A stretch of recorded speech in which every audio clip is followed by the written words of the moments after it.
మీకు గుర్తుందా ఆ రోజు మీరు సంక్రాంతికి వస్తున్న ఈవెంట్లో చెప్పారు, నేను ఒక యాంగిల్లో చూస్తే త్రిష మాదిరి ఉన్నాను అని.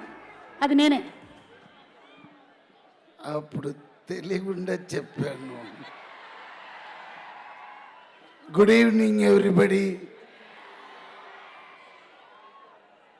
రాజా సాబ్ వచ్చేసారు. ఆయన అనదర్ 2 minutes లోపల వచ్చేస్తారు. ఈ సినిమా గురించి చెప్పాలంటే ముందుగా నేను ఒక మనిషికి థ్యాంక్స్ చెప్పాలి. బికాస్ ఆయన నాకు పర్మిషన్ ఇవ్వలేదంటే ఈ స్టేజ్లో నేను ఇప్పుడు ఉండను.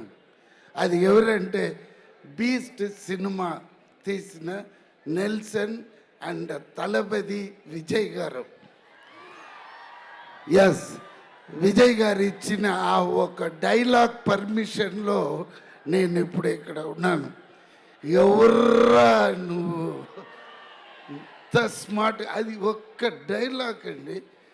అదే గిరి అడుగుతాడు, నేను ఇన్ని సినిమాలు చేసినాను, నీకు ఒక్క డైలాగ్లో వచ్చి ఇప్పుడు నాతో ఈక్వల్గా చేస్తున్నావని గిరి నన్ను అడిగాడు. అదే అక్కడ ఉన్నాడు. రా.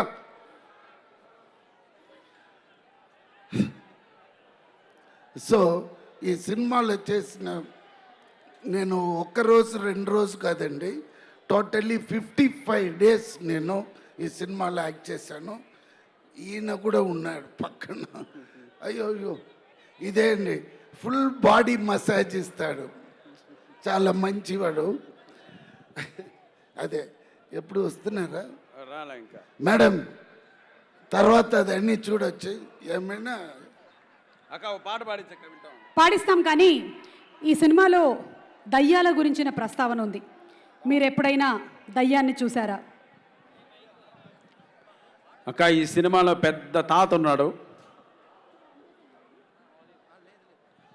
అక్క, ఈ సినిమాలో ఒక పెద్ద తాత ఉన్నాడు. కథ అన్ని చెప్పేస్తాడు. హారర్ ఫిలిం అంటే సస్పెన్స్ ఉండాలి. నోరు ఒక కాదు, వాళ్ళే చెప్తారు కథ. మీరు నేను ఏంటి చెప్పేది, తాత గురించి వాళ్ళే చెప్తారు. ఇక్కడ తాత వైరు కొరికేసాడేమో చూడండి రా అనేది కాదు తమ్ముడు.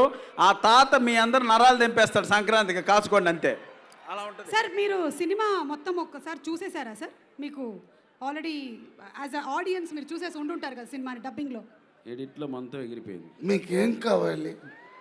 ఏం లేదు సార్. ఇప్పుడు నిధి ఉంది, మాళవిక ఉన్నారు. ఈ ముగ్గురి పర్ఫార్మెన్సెస్లో ప్రభాస్ వచ్చేసారు. మనిషి నిశ్శబ్దంగా ఉంటాడు, కానీ వెండి తెర మీద కనిపిస్తే చరిత్రని సృష్టిస్తాడు. సినిమాతో తెలుగు వారి విజయ భావుటాన్ని ప్రపంచవ్యాప్తంగా ఎగరేసిన మన India's biggest super star Prabhas